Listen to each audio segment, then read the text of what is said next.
Olá pessoal, tudo bem? Bem-vindos a mais um De Frente com a Notícia aqui pelo canal 524 da NET e na nossa TV Notícia.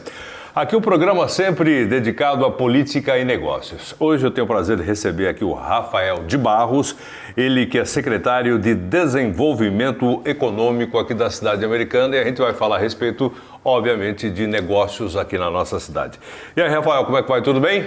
Tudo bem, Magrão? Obrigado aí pelo convite. É um prazer enorme estar aqui com vocês. Um abraço aí a todos que estão acompanhando o programa. Tá. Bora conversar sobre negócios americanos e tudo mais. Como é que fala? Eu dei bastante corda, faz tempo que a gente não conversa. Porque é verdade. Você faz 6 anos que está com o Chico Sardelli? No 5º ano, né? 5º ano. Desde 2021. 21, 22, 23, 24, 25. Entrando no sexto ano. No sexto ano, 26, exatamente agora aqui, né? Então já faz tempo, você entrou, lógico, faz 6 anos, quase 6 anos, né? Você não tinha 40. Eu ia fazer 40. Agora você vai, já está com 45. Agora já estou indo para 46, duro, 40, né? É um jovem garoto. Podia ser só o tempo de trabalho, né? Não precisava fazer a idade também. Só fazer os 6 anos de trabalho, anos? Mas a idade continua a mesma. Aí você está querendo alguma coisa que de repente não pertence a gente decidir, né? Então vamos lá, falar um pouquinho das coisas aqui da nossa cidade especificamente, mas vai envolver o Estado, vai envolver o Brasil, vai envolver o mundo, porque tudo acaba refletindo. Que nem eu sempre falo, a Americana, ela está numa das regiões mais desenvolvidas, mais ricas do estado de São Paulo do Brasil, mas cheia de problema também. Não é só alegria, né? Não é só esse lado positivo, tem um lado negativo também.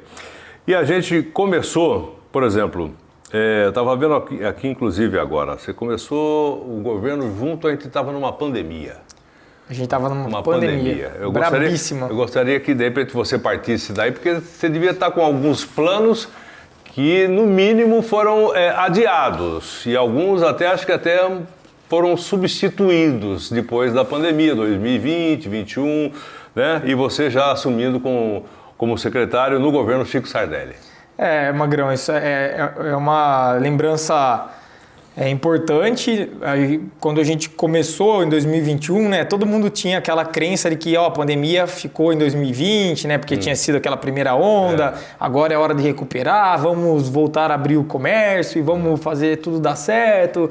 E aí a gente lembra que em 2021 veio uma onda de infecção mais letal, muito maior do que 2020, tudo fechou de novo. Então, assim, o começo do trabalho realmente foi no meio do caos. A gente às vezes tem dificuldade em lembrar disso, né? Mas eu lembro perfeitamente. A gente não podia fazer reunião presencial, a gente estava usando máscara.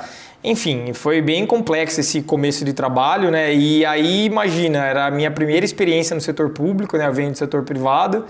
E eu tinha que trabalhar aí uma parte econômica de uma cidade que estava vindo de uma pandemia, com aquele rolo todo dos comércios fechados, demitindo, enfim, muita dificuldade. E com problemas anteriores em administrações anteriores também. Eu lembro que a Americana, tempos atrás, antes de você entrar, viveu pela primeira vez na história um estado de calamidade financeira. Sim, calamidade financeira, a gente estava tendo uma fuga muito grande de empresas, a gente estava tendo um fluxo muito maior de saída do que de entrada, e aí era a esperança de 2021 começar um trabalho forte, reverter tudo isso daí, aí veio a pior onda da pandemia e aí tudo fechado de novo.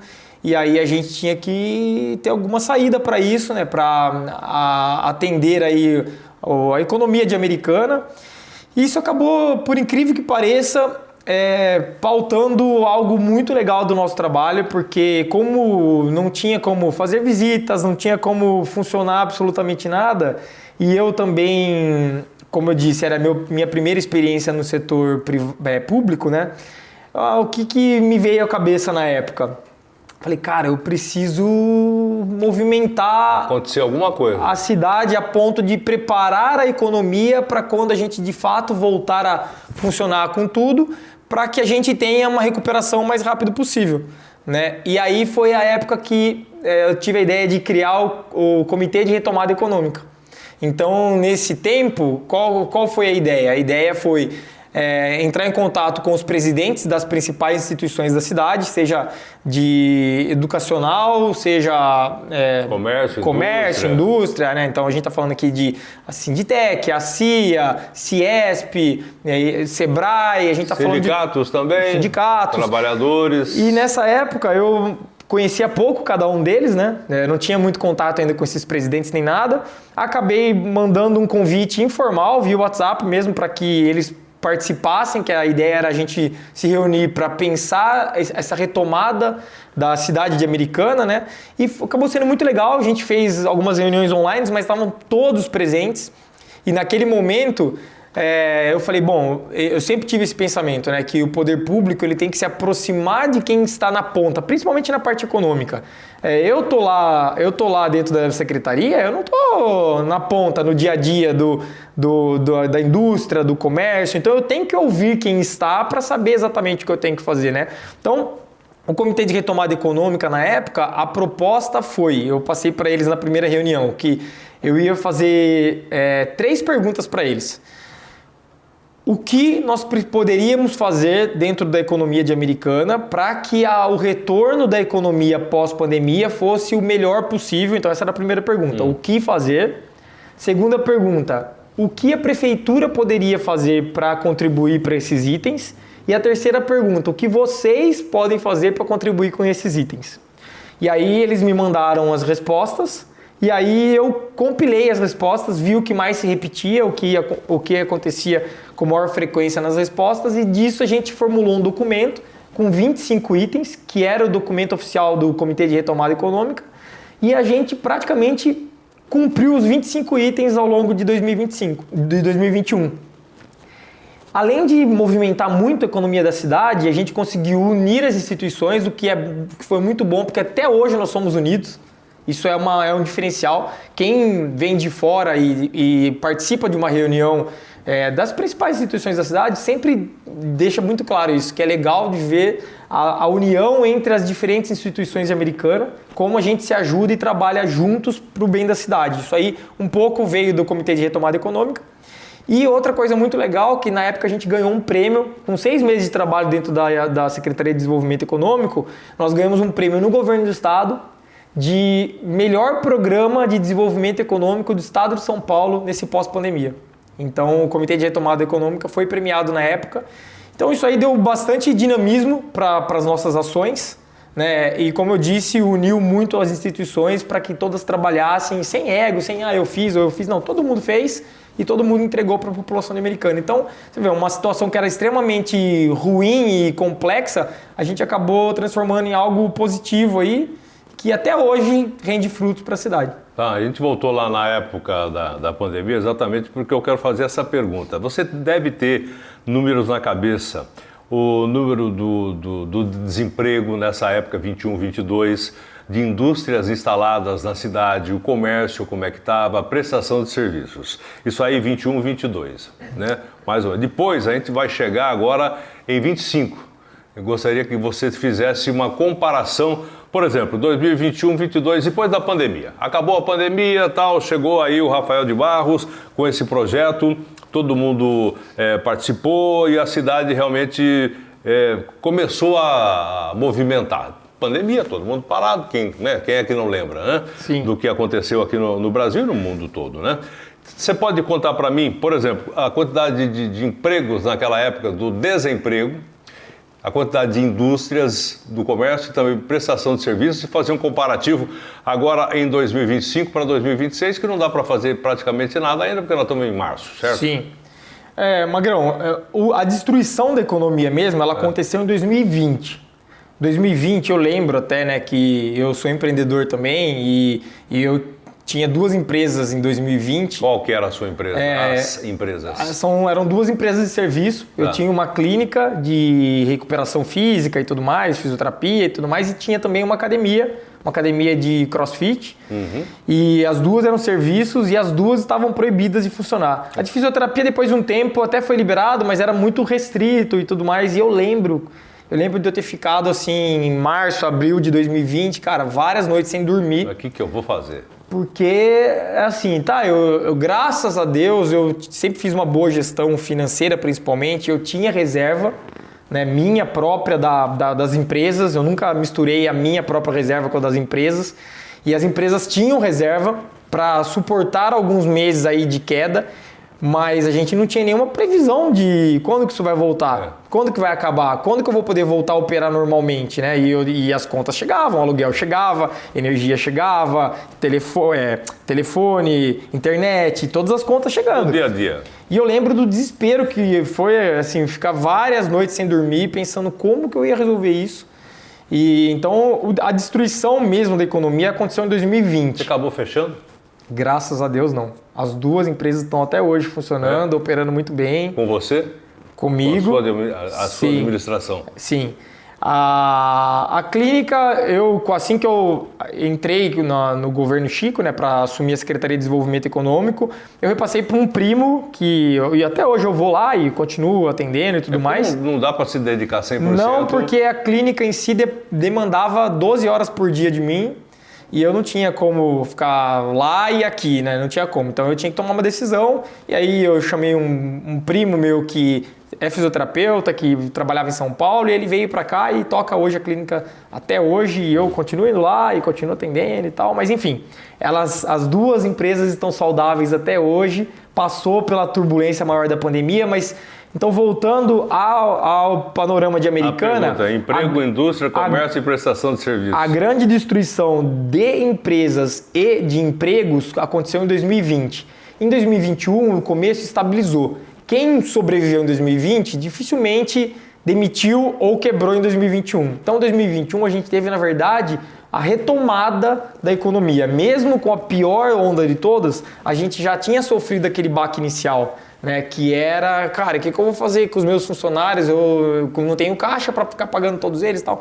Então isso já tinha passado. Então a gente teve na verdade, em 2021, uma boa alavancagem positiva, principalmente do número de empregos. Eu não lembro agora exatamente os números, sim, mas eu tenho aqui um compilado de todos os anos, de 2021 até janeiro de 2026, que são os últimos dados que a gente tem. Então só para vocês terem uma ideia. Tá.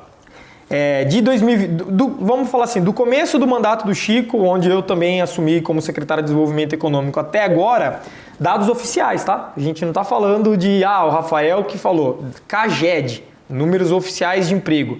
De 2021 até agora, a Americana gerou um saldo positivo de emprego de 11.804 vagas de emprego. Em todos os segmentos. Todos os segmentos. Somados. Lá dentro do CAGED existe um dado chamado estoque de emprego. O que é o estoque de emprego? Quantas pessoas de fato estão empregadas e registradas dentro da cidade. Em 2021, a gente tinha 67 mil vagas de estoque de emprego. Agora, no último dado que saiu em janeiro de 2026, a gente tem 79.400 vagas. É um aumento de quase 20% dentro do estoque de empregos. Então a gente pode falar que de todos os empregos que existem de fato com carteira assinada em Americana, 20% de todos os empregos foram gerados dentro desse mandato. Então 1/5 de todos os empregos de Americana foram gerados de 2021 para cá. E depois da pandemia? Depois da pandemia. Então, tem vários que vêm para bem? Na verdade, assim, nem dá para falar... O pessoal se reinventou em muitas coisas? Isso com certeza, a gente teve claramente uma aceleração muito grande das questões digitais, das questões tecnológicas, né? Então, talvez nem todos lembrem, mas em 2020, qual era a chance de você fazer uma reunião online? Quase ninguém fazia. Eram só algumas empresas que trabalhavam com outras empresas fora do país, que faziam esses calls online, né? Hoje em dia é super normal. Em 2021, então, todo mundo fazia isso, né? Então, a gente teve um avanço muito grande da parte tecnológica. Também tem o seu lado bom e o seu lado ruim, né? Então, a gente tem hoje também um comércio digital muito mais forte do que era em 2020, por exemplo. O que é bom por um lado e ruim por outro. Mas, enfim, de 2021 para cá, esses números de emprego, principalmente, são números que deixam a gente muito feliz, né, de poder contar isso daí, que quase 20% de todo o emprego que a Americana tem hoje foi gerado de 2021 para cá. Isso aí significa também que outras empresas foram abertas? Eu trouxe aqui os dados de empresas também, ó. De 2021 para cá, nós tivemos...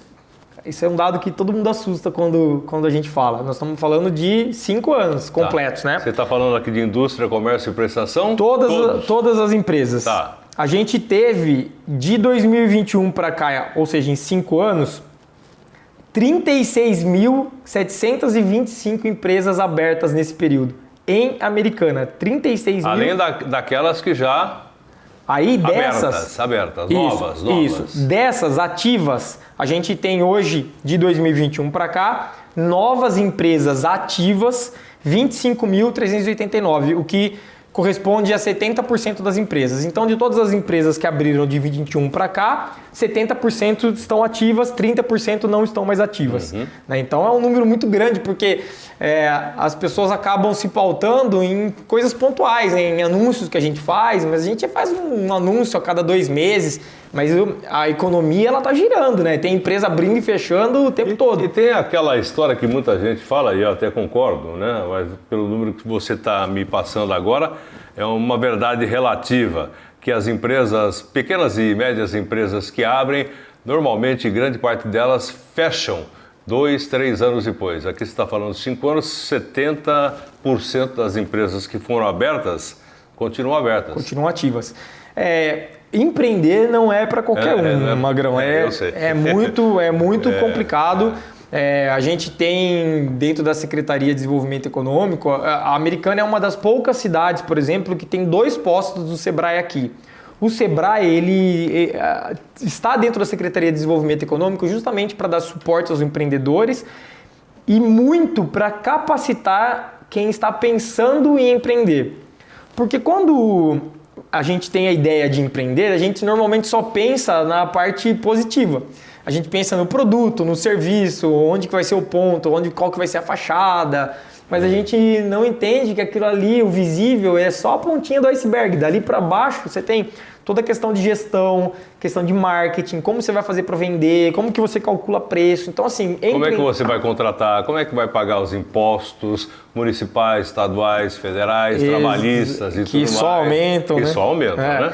E a gente, então, empreender em geral, quando as pessoas empreendem pela primeira vez, elas tomam um susto, porque quem está de fora vê faturamento. Então, vê a loja cheia, fala, nossa, a loja está cheia, o dono deve estar rico.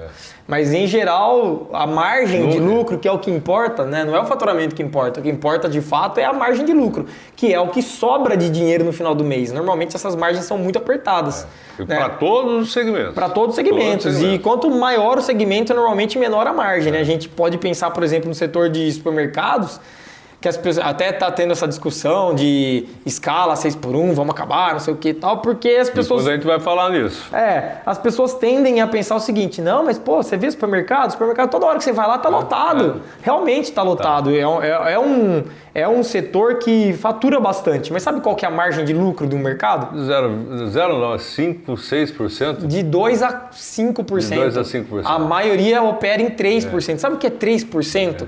Um produto que você paga R$100 vai ficar no final das contas lá no mercado R$3. Mas tem aquela história. Depois a gente volta a falar disso, que nós já fechamos aqui, porque tem um dado interessante. O cara que de repente montou um supermercado lá atrás, um mercadinho, virou um supermercado, virou uma rede, como tem casos aqui na cidade. Sim. Por exemplo, São Vicente era uma empresa, ainda é uma empresa familiar, mas era bem pequenininha. Eu lembro quando começou, inclusive. Hoje os caras são mega. Sim. Mas aquela história, o cara que consegue fazer um patrimônio desse hoje, vamos colocar todo o dinheiro que de repente pode ter virado, vamos colocar aí, sei lá, um exemplo besta aqui na história, 1 bilhão.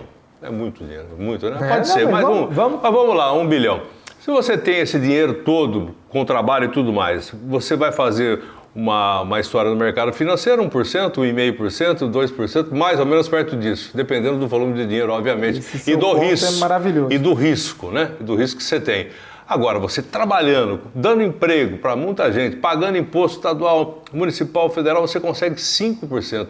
5% de 1 bi é muito dinheiro também. É muito dinheiro. Mas tem muito trabalho na história, né? Exato, e muito risco. Muito risco. Na verdade, o empreendedor, eu sempre digo isso, a gente pega aí A gente pega, quando a gente começa a conversar de Mega Sena e tudo mais, os grupos de amigos falam o seguinte: se eu ganhar esse prêmio aí de 10 milhões, eu aposento. Eu coloco isso aí no mercado financeiro a 1%, aí ele calcula quanto dá 1% e fala, rapaz, isso aí eu vivo, eu paro de trabalhar. E entenda que o empreendedor, ele não pensa assim.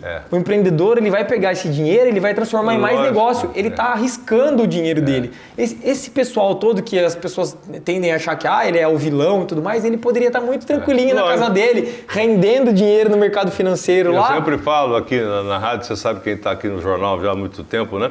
Eu já fui empresário durante 35 anos, né? Minha família toda e tal. Na época têxtil foi uma fase ingrata para a cidade toda, diga-se de passagem, eu não fui o único premiado nessa história toda. A gente é tratado como vilão, como se de repente a gente fosse... Como é que fala? A parte ruim do trabalho, né? Porque tem o capital e tem o trabalho. Sim. Um não vive sem o outro. Exato. Vamos para o intervalo comercial, a gente volta já. Continuando falando aqui com o Rafael de Barros, falamos um pouco aqui da cidade, a gente continua falando da cidade, vamos envolver agora um pouquinho o estado de São Paulo, um pouco de política no meio também. E, enfim, o papo vai longe ainda, temos mais 2 blocos, a gente volta já.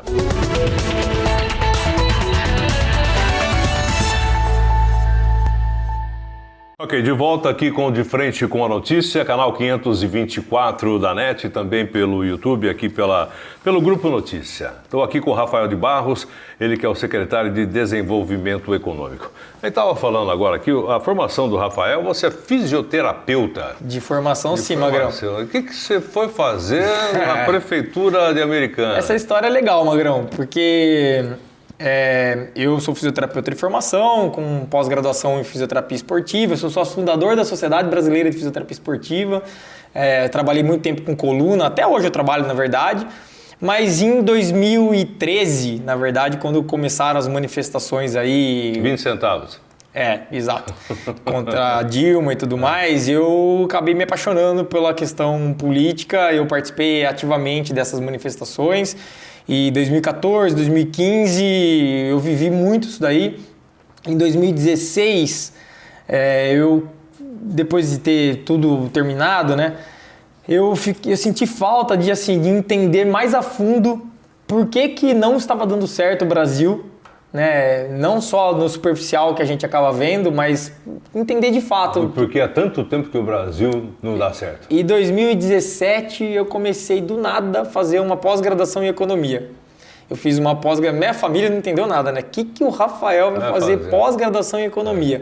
Era uma economia voltada para questões públicas, políticas, então eu fiz pós-graduação de 2 anos em economia no Instituto Mises, em São Paulo. E era exatamente economia liberal, pró-mercado e tudo mais. E ali eu comecei a entender de fato o que funcionava, o que não funcionava. Comecei a pegar mais gosto ainda sobre política. E aí em 2019 abriu um processo seletivo no Renova BR, que era um movimento que ainda existe, que é muito forte, muito positivo, que nasceu na ideia de renovar a política brasileira, levar pessoas... eles falavam até assim, que eram pessoas comuns, política fora do comum. Eram levar pessoas comuns do dia a dia, que não eram políticas até então, a entrar na política. Não são políticos profissionais. Basicamente preparar a população que em geral fala, não, eu não quero saber de política e tudo mais, preparar essas pessoas para participarem das decisões políticas, porque é o que a gente sempre fala, né? Se você não gosta de política, você vai ser governado por quem gosta. Que gosta, não tenho dúvida. Exato. Então, nessa época, então, eu participei de um processo seletivo no Renova BR, em 2019, onde tinham 30 mil inscritos, só 1.000 eram selecionados. Eu, graças a Deus, passei pelos testes lá, fui selecionado, fiz uma formação em lideranças políticas.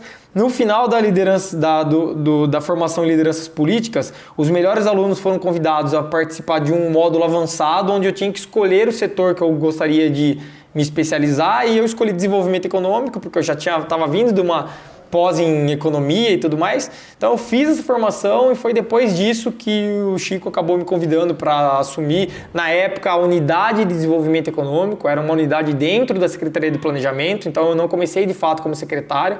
Eu era secretário adjunto de planejamento, mas eu cuidava do desenvolvimento econômico. Aí o ano seguinte que virou secretaria mesmo. E você conhecia o Chico ou você foi indicado para o Chico? Eu conhecia o Chico, não era muito próximo a ele, eu era mais próximo ao Franco, ao filho do Chico. O Franco acompanhava muito essa minha formação, né? O Hugo também é um grande amigo meu. O Hugo, na época, ele estava trabalhando na parte jurídica, né? Ele foi secretário de negócios jurídicos na prefeitura. E com isso, o Chico disse que, na época, queria alguém com bastante dinamismo, alguém que ele soubesse que ia trabalhar de fato bastante para que a gente conseguisse desenvolver a economia de Americana. E depois que eu entrei também, eu até estava te contando os bastidores, né, que assim que eu recebi o convite, o meu salário era até menor do que eu ganhava na minha empresa, né, mas eu não pensei duas vezes, eu aceitei de cara. E aí eu fui me capacitar mais ainda, então logo que eu entrei eu já iniciei um MBA em gestão pública no INSPER em São Paulo, era um Master em gestão pública. Então fiz mais 2 anos de pós-graduação em gestão pública especificamente. Trabalhando já na prefeitura? Já trabalhando na prefeitura, que eu conseguia aplicar de fato tudo que eu ia fazendo. Então eu fui passando por formações, eu não virei a chave do dia para a noite. Primeiro era só um amor pela ideia, pelo conhecimento, e depois foi se transformando mesmo de fato em trabalho, e hoje eu sou muito feliz com o que eu faço. Tá certo. Por que eu tô falando? Veio para cá agora, né? Por que eu tô falando isso aqui? Porque as coisas parecem que se encaixaram aqui na cidade. Qual é o desemprego de Americana hoje? Nossa, é muito baixo. Na verdade, esse número ninguém tem. Ninguém tem. Qualquer cidade na região que fala que sabe o seu número de desemprego é mentira. Próximo. É pleno emprego, a gente está trabalhando em pleno emprego, não só Americana. 4, 5, 3. A região toda funciona em pleno emprego, tá? A região de Campinas toda. A gente tem números macros, a gente tem números da região de Campinas. E a região de Campinas trabalha nessa faixa aí, 4, 5% de desemprego. Então, é realmente um número muito baixo que acaba até dificultando, né? Porque é um pleno emprego tão grande que a gente tem dificuldade em preencher as vagas hoje. Na verdade, a gente já está nessa realidade há uns 3 ou 4 anos, que a gente tem muito mais dificuldade em preencher as vagas do que conseguir um emprego para alguém. Eu vejo sempre números da prefeitura, olha, o PAT está oferecendo tantas vagas, tanto aqui como Santa Bárbara, como as cidades aqui da nossa micro-região, né? E todas exatamente na porcentagem que você está falando, de 4 a 5%. Mas, por outro lado, quando a gente para e vê, a gente vê muita gente dizendo que está desempregado. São pessoas que são os desalentados, são aquelas que de repente já não buscam mais um emprego, ou que estão aí na informalidade, ou são pessoas que são desqualificadas, entre aspas, para esse tipo de mão de obra que está sendo pedido, por exemplo, pelo PAT, pelas empresas da cidade. Sim, o nosso foco de trabalho é assim, o próprio IBGE, que é quem tem as estatísticas oficiais, né, sobre emprego no Brasil. Aliás, eu vou fazer uma parte. O IBGE está com uns dados meio esquisitos, né? Exatamente pela presidência do Márcio Postman. E, inclusive, foi pedido a saída dele exatamente por manipular dados que beneficiem a presidência da República e o governo Lula. É isso, nu e cru, é isso que de repente eu ouvi dizer que está acontecendo. Ouvi não, está em todo lugar para todo mundo que acompanha. Eu acompanho de perto isso daí e eu sei que isso não parte dos técnicos, tá? Isso aí, essa acusação é de cúpula, né? De cargos que são políticos, né? Direção, cargos políticos. Inclusive teve gente que foi exonerada com mais de 30 anos de carreira. E teve gente que foi exonerada em altos cargos que inclusive emitiram notas oficiais, né? De não compactuar com esse tipo de... Exato. Mas enfim, o IBGE é uma instituição histórica do Brasil, é uma instituição séria, feita de pessoas sérias. Esperamos que continue sendo séria, né? E o IBGE tem esses dados aí de baixo emprego e ele leva em consideração, é claro, você não pode chamar de desempregado quem não está querendo trabalhar. Então, Isso aí não é Brasil, isso aí é no mundo todo. Pessoas que não estão procurando emprego não são consideradas desempregadas. E pessoas, vamos lá, já que você está falando, vamos politizar a história aqui, a respeito dos programas sociais do governo federal. E tem até programa social do governo municipal, estadual, a gente sabe disso aí. Sim. Essas pessoas, segundo as últimas informações do Brasil, são em torno de 90 milhões de brasileiros. 90 milhões de brasileiros que estão recebendo algum tipo de ajuda, participando de algum projeto social do governo, ou seja, está recebendo dinheiro público, né? E essas pessoas não são computadas como desempregadas. Se elas estiverem procurando emprego, elas são. Mesmo recebendo... Se elas tiverem, na hora que o IBGE vai fazer a estatística lá, que ele faz aquele porta a porta lá, se a pessoa está procurando emprego, ela é considerada desempregada. Mesmo recebendo benefício social. O problema é que vai ter gente aí vai falar não, tô tranquilo aqui, não tô procurando emprego. Essa pessoa não é considerada desempregada. É assim, eu não sou contra programas sociais. Eu sou contra programas sociais que tem porta de entrada, mas não tem porta de saída. Aliás, o programa social de sucesso é aquele que você mede pela saída e não pela entrada. Exato. O programa social ele tem que ser emergencial. Lógico. Então, é claro, você não pode deixar uma pessoa que por N motivos, de repente, não consegue um emprego e ela passa fome por causa disso. Então, você tem que socorrer essas pessoas. Lógico. Mas ela tem que ter porta de entrada e porta de saída. E essa questão da porta de saída, principalmente, é capacitação, né? Então, a gente até tem o programa Futuro Certo, que nós criamos aqui dentro da nossa gestão, justamente para dar capacitação para as pessoas que estão procurando emprego, para que elas consigam melhores cargos, melhores vagas, que elas consigam recolocação. Indústria, comércio, prestação de serviço para todos os segmentos. Para todos os segmentos, existe até um portal dentro do site da prefeitura chamado Futuro Certo, é só entrar lá na lupinha lá Futuro Certo, você já vai encontrar um portal onde a gente disponibiliza diversos cursos gratuitos todos os meses, e principalmente vários deles ligados às demandas principais do PAT, que é o nosso termômetro, que a gente sabe aonde está tendo mais demanda, menos demanda.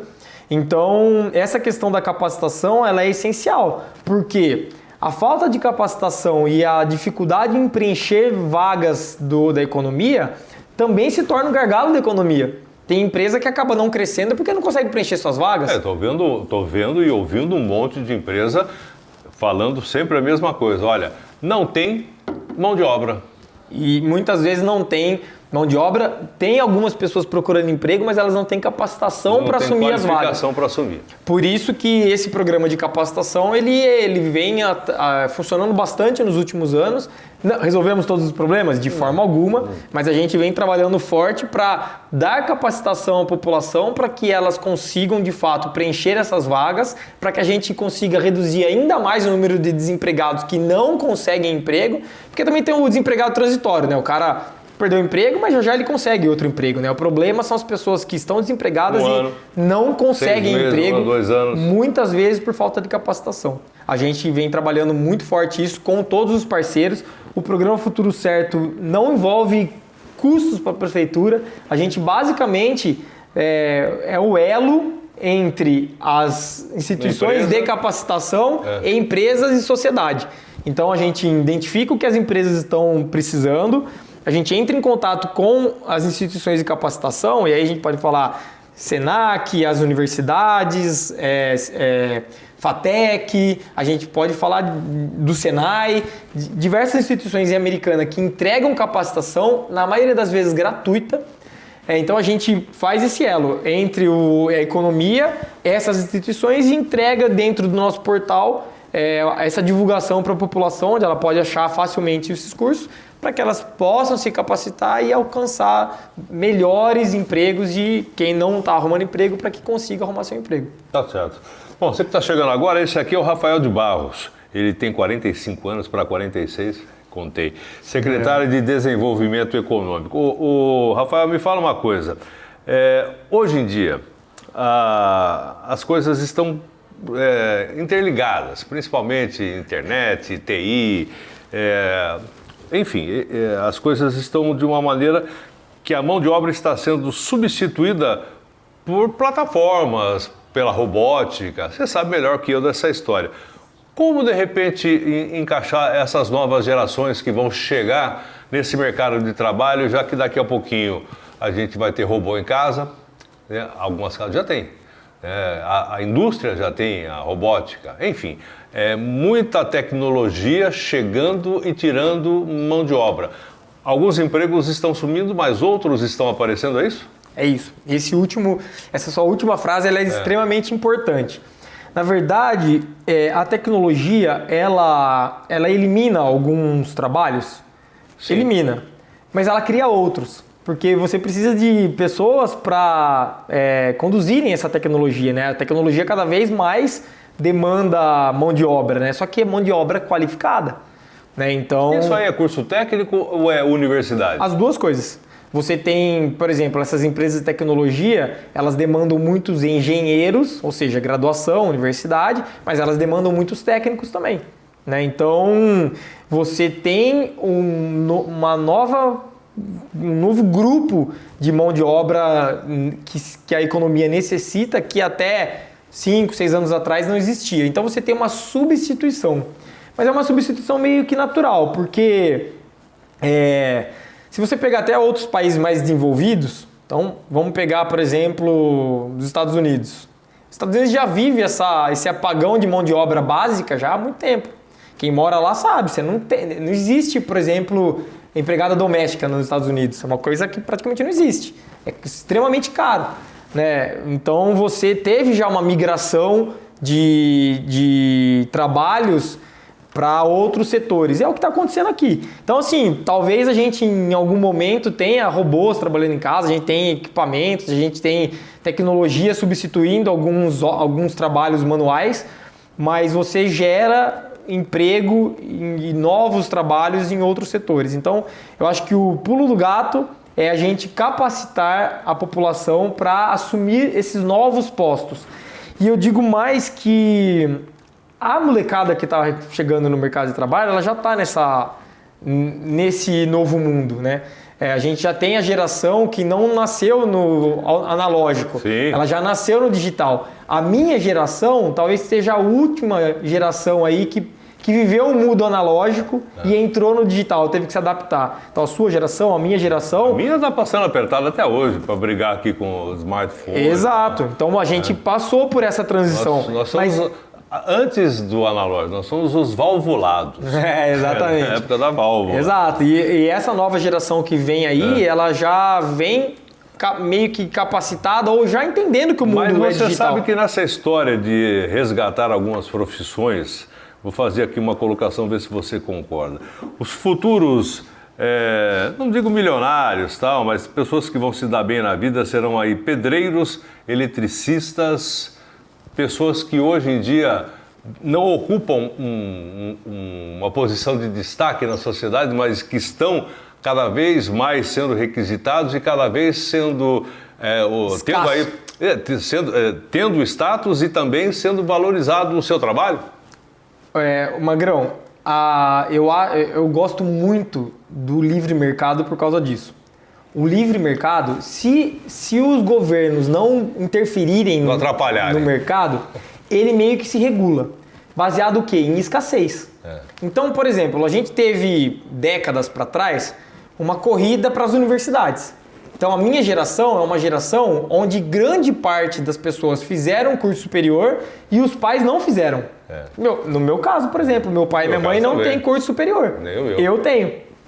E, então, é uma geração que entrou no curso superior e a gente cresceu entendendo que, cara, eu tenho que educar meu filho para que ele tenha um curso superior. Então teve uma corrida para os cursos superiores. E aí alguns cursos técnicos começaram a faltar no mercado. Então alguns conhecimentos técnicos começaram a faltar no mercado. Isso gera uma escassez. Escassez, se você e eu estamos precisando da mesma mão de obra e só tem uma pessoa para atender... Quem paga mais... leva. Quem paga mais leva. O cara sabe, o livre mercado sabe. Então ele fala, cara, eu estou muito concorrido, eu estou sem agenda. Bom, se eu estou sem agenda, eu posso subir meu preço, porque eu vou continuar tendo demanda, certo? E então, assim funciona. Exato, o livre oferta mercado... e procura. O livre mercado, ele equilibra oferta e procura. Então, hoje, o que a gente está vendo? Bons empregos para cursos técnicos. Então, a gente vive nesse momento. Significa que vai ser assim para sempre? Não. Provavelmente, conforme as pessoas começam a perceber que tal curso técnico ele é até mais rápido, mais fácil de fazer, você já cai no mercado e tem um bom salário, as pessoas tendem a migrar para esse curso técnico. Só que conforme as pessoas migram para esse curso técnico... Começa a sobrar. Começa a ter menos escassez, e aí você começa a ter um equilíbrio entre o que as pessoas podem pagar e o que esses profissionais cobram, e aí você começa a ter de novo um deslocamento para outros setores que começaram a ficar escassos. Então, essa dinâmica do livre mercado, ela é sensacional, porque ela sempre deixa a sociedade equilibrada. E tem aquela história que a gente ouve aí várias vezes, você deve ter ouvido também, tem muito engenheiro sendo motorista de Uber, nada contra o motorista de Uber, mas que hoje em dia o cara se formou, sei lá, engenheiro civil, engenheiro elétrico, alguma coisa, e não tem trabalho. Né? Sim. Em alguns segmentos é assim que acontece, que o cara para fazer alguma coisa, ele vai fazer aí, vai se virar. E por quê? Porque em algum momento você teve uma escassez desse profissional. E todo mundo foi fazer. Todo mundo foi fazer, porque quando você tem uma escassez, principalmente de um profissional extremamente qualificado, você tem um salário lá nas alturas. Aí você tá vendo um cara ganhando uma fortuna, o que você quer que seu filho estude? Mas daí chegou a tal da inteligência artificial que vai roubar o seu emprego, viu, Joe? Vai roubar o meu também, aspas, roubar, porque pode até apresentar um jornal, pode até fazer uma entrevista, mas alguma coisa a gente tem que fazer ainda nessa história. A questão é você se adaptar, né? Então, por exemplo, o que a gente está fazendo aqui hoje, você está usando a tecnologia dentro do seu trabalho. Né? Então, a questão maior é, o que a tecnologia pode agregar ao meu trabalho? Né? Ela não vai competir desde que você a use em prol do seu trabalho, né? Então, eu acredito sim que a tecnologia, a inteligência artificial vai substituir alguns trabalhos, mas quem estiver antenado e conseguir se adaptando a essas novas tecnologias, e eu sempre falo, principalmente para minha família, que as pessoas que têm mais ou menos a minha idade, meus primos e tal, eu falo isso. Eu falo, por mais que você não goste de uma tecnologia, de uma rede social e tal, entra, frequenta, conheça, porque se você deixa 2, 3 gerações de tecnologia... Acabou, você não vai saber mais nada do que acontece. Você fica num abismo entre o que você sabe e o que o mundo está fazendo. Então a ideia é, surgiu uma nova inteligência artificial, acessa. Mesmo que você no começo não ache legal, mas acessa, porque você não deixa abrir esse buraco entre o seu conhecimento e o que de fato o mundo está aplicando, né? Então eu vejo a tecnologia como uma aliada que você tem que usar para incrementar o seu trabalho. E eu uso isso no meu dia a dia. Meu trabalho hoje ele é muito mais produtivo por causa da inteligência artificial. Eu estou aqui cutucando aqui para ver se eu falo com a inteligência artificial, mas depois a gente conversa com ela aqui. Vamos para o intervalo comercial, na sequência a gente volta para falar assim dos números finais aqui da cidade americana com o Rafael de Barros, que tem prêmio que recebeu, tem selo Ouro Sebrae, tem um monte de coisa legal que ele vai contar para você daqui a pouquinho.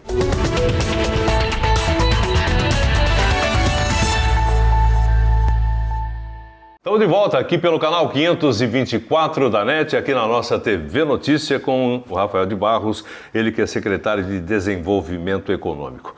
Alguns bons números aqui para a cidade americana no geral, tanto para indústria, comércio, prestação de serviços, algumas coisas boas, outras nem tanto. A gente estava falando a respeito da criação, lá no começo do bloco, da criação de empregos aqui na cidade, tanto no comércio, na indústria, enfim, né?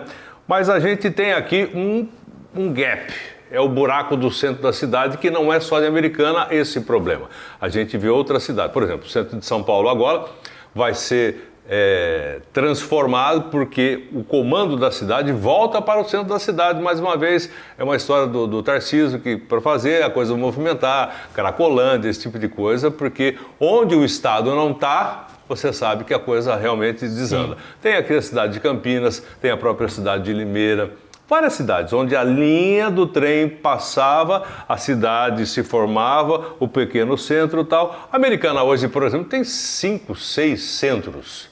Né? A gente pode ver, tem o São Vito, tem Iacanga, tem... Muito mais que isso, mais de 10. Tem o próprio Antônio Zanaga, vários pontos. Então o cara vai vir no centro da cidade para fazer que, já que a gente tem também o e-commerce, a gente pega pelo Mercado Livre, ou Amazon, ou tantas outras que de repente tem por aí, comprar uma camisa bonita que nem a do secretário, vai lá, serviu, beleza, não serviu, troca, devolve o dinheiro. Quer dizer, é muita comodidade. Por que o cara vai sair lá do São Vito, lá da Iacanga, ou algum outro ponto da cidade, para vir fazer o que no centro, Rafael?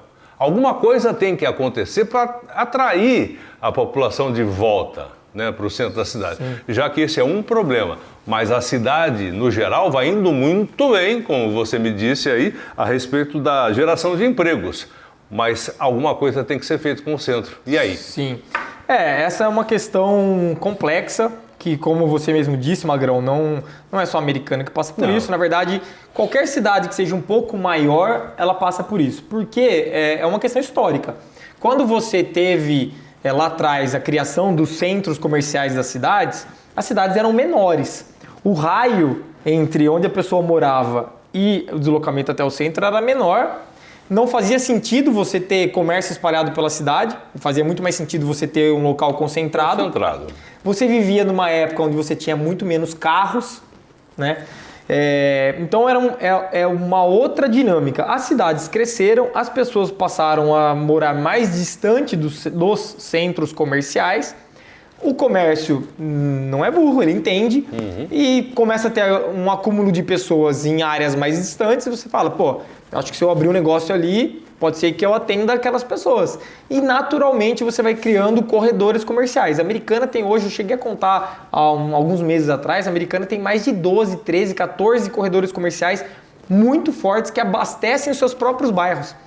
Então a gente tem uma descentralização que não é ruim, não é inteligente a gente forçar as pessoas a todas elas voltarem para o centro. Transporte. Exato, você tem uma questão de mobilidade urbana, você tem uma questão de tempo, que as pessoas não têm mais tempo. É muito melhor você comprar perto da sua casa do que se deslocar para fazer isso. Ou comprar em casa. Exato. E que também é legal, porque essas empresas que vendem online, elas também estão nas cidades. Mas tem que ter a parte física também, né? Sim. Quer dizer, tem que ter aspas, né? Normalmente não tem. Você sabe, uma ou outra loja aí que de repente tem a sua parte física e tem o seu e-commerce. Mas uma vez eu vi uma palestra de um diretor da Amazon, ele falou exatamente isso. Ele falou, era uma palestra para comerciantes físicos. Ou seja, ele era tipo o vilão, né, na reunião. E ele falou isso, ele falou assim, entendam que a Amazon, ele é um marketplace, é um local para vender. A maioria dos produtos não somos nós que vendemos. A gente não tem um estoque desse tamanho. Não tem o comércio, não tem nada. Quem vende são vocês. Eu só faço a ligação. Exato, ele fala então... E entrego. Exato, tanto é que o ano passado a gente criou o Vitrine Digital, que foi um programa para capacitar os comércios físicos a também terem presença digital. Porque hoje, se você não tiver algum tipo de presença digital, e eu não estou falando necessariamente de vender em marketplace, eu estou falando de você vender por ferramentas digitais, vender pelo Instagram, vender pelo WhatsApp, você entender que existe esse mercado de comodidade, onde as pessoas às vezes, mesmo em loja física da cidade, ela não quer se deslocar até a loja. Ela quer mandar um WhatsApp e a loja tem que estar preparada para isso, para receber esse pedido, entregar o que a pessoa quer, entregar, por exemplo, a foto, o jeito de se comunicar e entregar, inclusive, o produto mesmo na casa das pessoas. Hoje em dia o que leva as pessoas nessas plataformas maiores é a confiança, né? É a confiança. Porque pelo Instagram, que foi o grande... Falta um pouco de confiança aí. Mas falta por questão de falta de preparo das lojas. Mas isso está acabando. Então, assim... muda. As lojas, elas estão entendendo essa dinâmica e por isso que a gente trouxe essa capacitação, que foi um baita sucesso ano passado, para que as lojas entendam que sim, você tem que ter seu ponto físico, ou você pode ter seu ponto físico, mas você também tem que ter sua questão de venda digital. Teve muita loja que participou dessa capacitação que até deu feedback para a gente, que eles tinham 0 de venda digital e que hoje, a gente está falando em menos de um ano depois da capacitação, eles têm 35% do faturamento atual vindo do digital. Olha que bom. Então você tem um incremento. Às vezes você tem uma redução de movimento físico na sua loja, mas você continua vendendo. Agora me fala uma coisa, como relacionar a parte política, que eu não consigo entender, pelo menos num país de terceiro mundo, que a gente, gostando ou não, a gente faz parte, né? Fim da escala 6x1, com o e-commerce batendo na porta de todo mundo e o desemprego chegando também. Você acha que o empresário que ainda tem aí o funcionário, ou então alguns funcionários, ele vai conseguir absorver uma escala que mude de 6x1 para 5x2, 4x3 ou coisas que de repente acontecem, por exemplo, na Holanda, na Finlândia, nos Estados Unidos pode ser, ou então a escala livre. Se eu quiser trabalhar 7x7, como era no Japão, eu trabalho 7x7. O seu, né?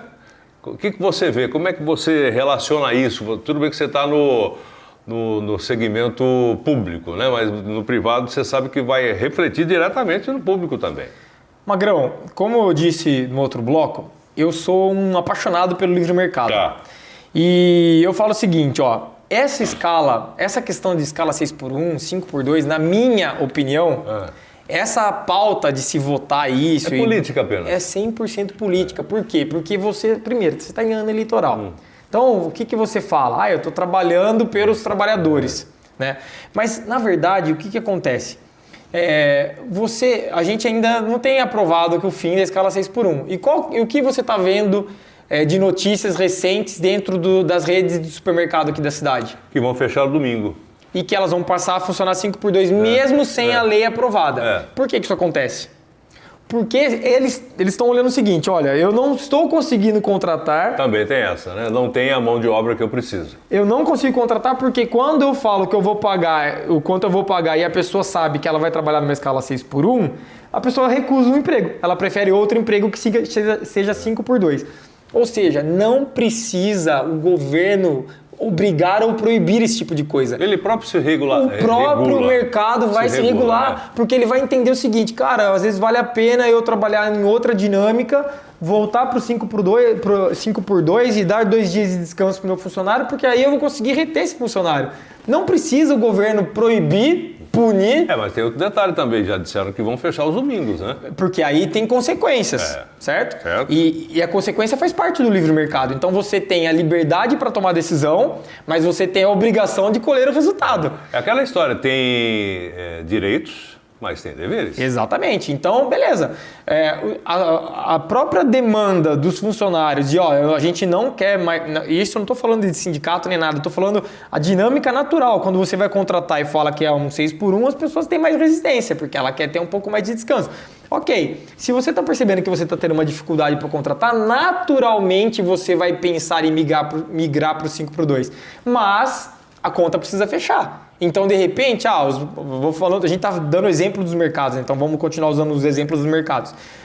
Eu não tenho escala agora, não tenho mais funcionário para cumprir de domingo até 8 da noite em todas as lojas. E também não vou contratar mais uma equipe. Então tem os seus custos, entendeu? Mas a minha opinião sobre isso é que isso não deveria ser debatido pelo governo, não deveria ser uma regra, uma lei. Principalmente no ano eleitoral. Exatamente, e você deixa o mercado, ele automaticamente ele vai se regular baseado nas demandas da economia em si. Tá certo. Nós estamos quase no final, gostaria que você falasse a respeito dos prêmios que a cidade anda, você, né, mas faz parte da prefeitura, andou recebendo. Gostaria que você falasse do prêmio e também a respeito do selo Ouro do Sebrae.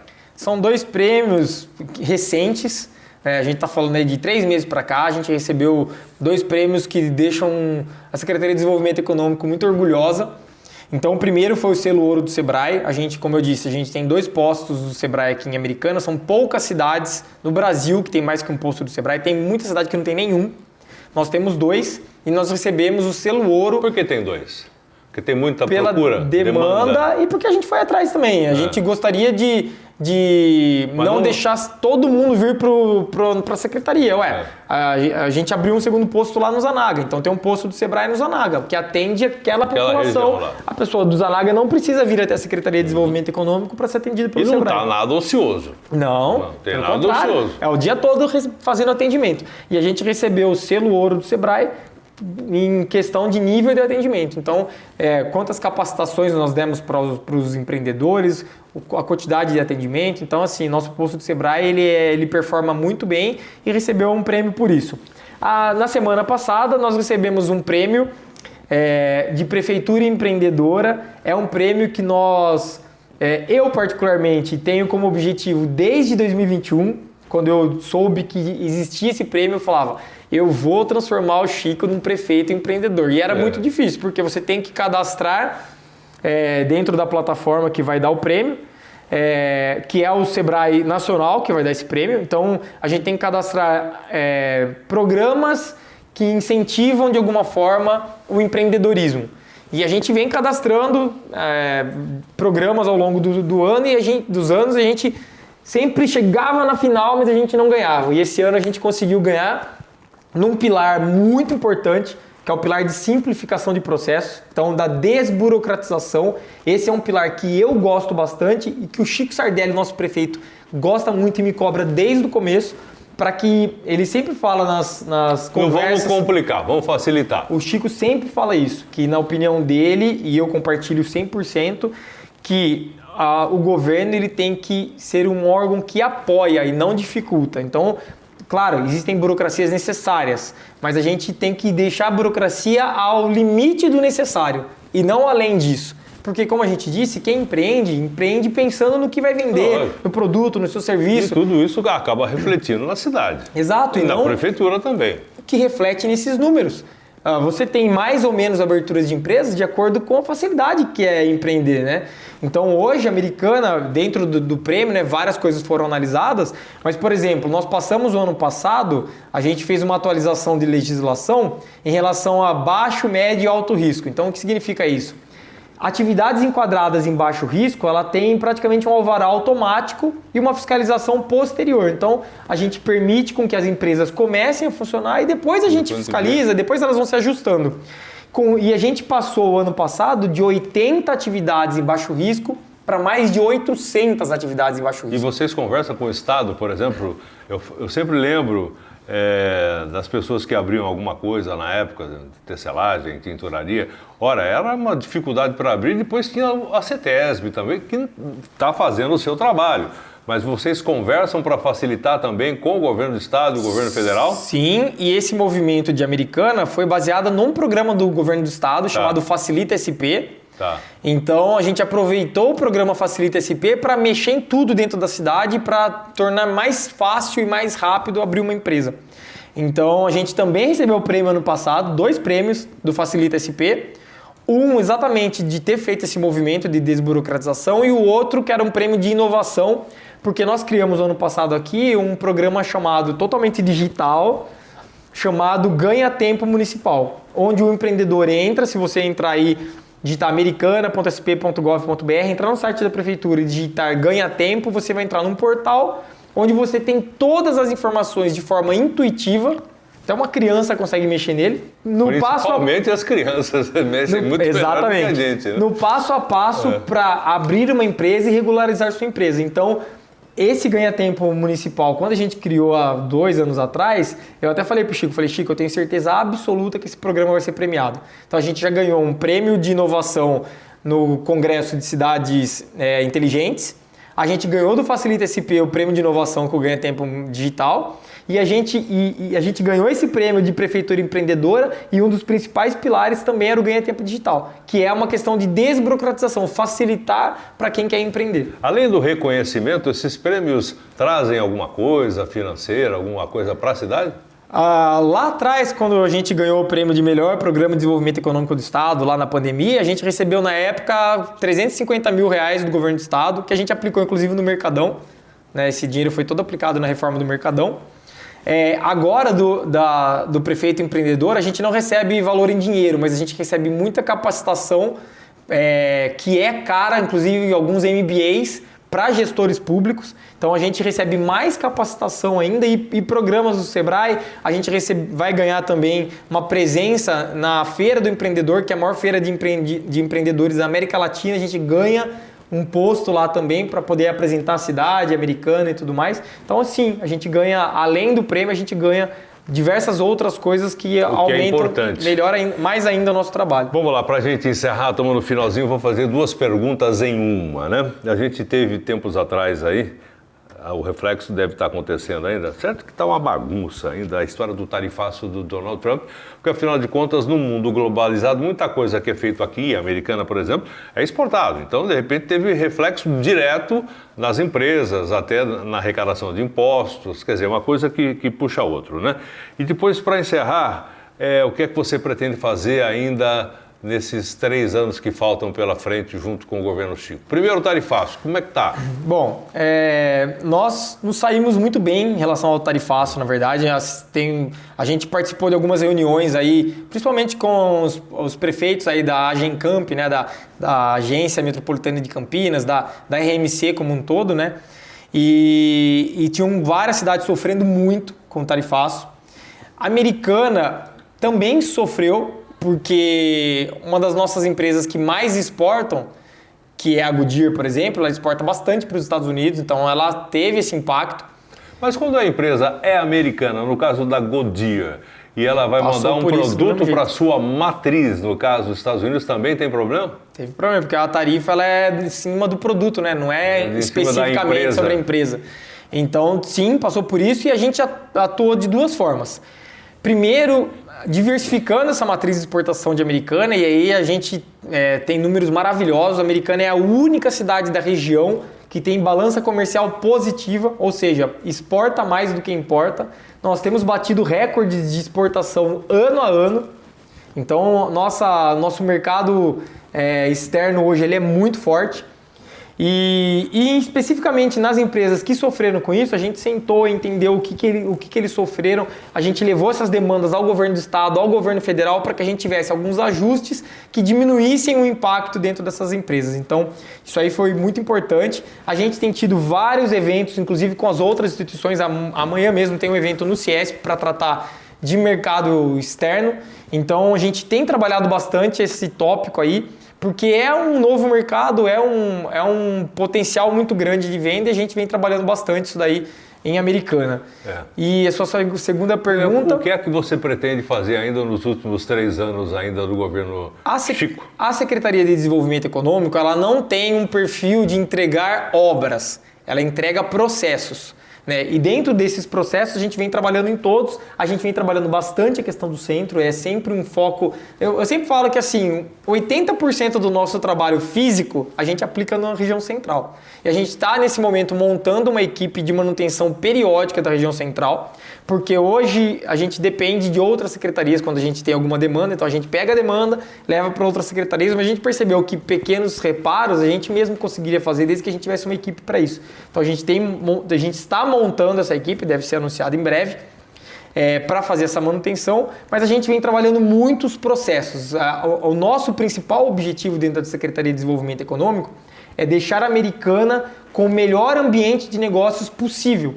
Então, o que acaba acontecendo? Muitas empresas que passam por aqui, que às vezes gostariam de ir para outras cidades, às vezes a empresa estava aqui passando por acaso, o objetivo deles eram cidades da região, só que quando ele chega em Americana e percebe que nós temos processos rápidos, processos ágeis, o atendimento da nossa prefeitura, da nossa secretaria é muito positiva, a cidade trabalha num ambiente favorável entre as secretarias, que é um pedido do prefeito.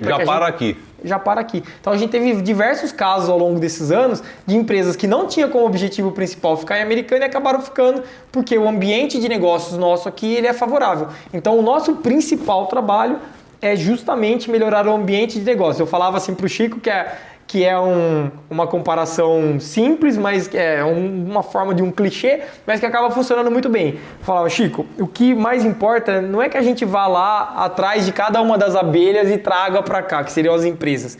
A melhor coisa que a gente pode fazer é deixar nosso jardim bonito para que a gente tenha as abelhas vindo para cá de forma espontânea. Porque elas querem, né? Exato. As empresas vão querer vir para a Americana, porque o ambiente de negócio de Americana ele é favorável. Então, e aí você começa. Por exemplo, a gente anunciou a IAP ano passado, uma grande multinacional chinesa. O que a IAP já disse para a gente? Que está trazendo novas empresas que faz parte da cadeia produtiva dela. Né?